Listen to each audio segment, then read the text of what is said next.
BTS Mosqueda, MV Navigate, and MV Bahi. This is Dover BTS. You are on collision course with CPA less than 0.2 nautical miles and 8 minutes recommended to mitigate action.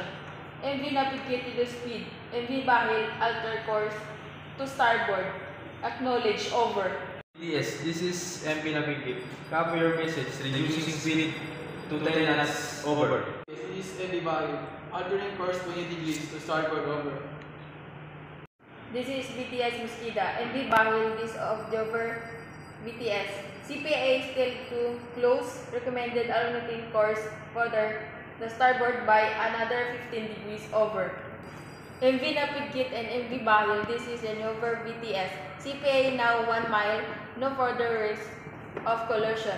Safe passage and thank you for your cooperation. The Dover BTS out. Over.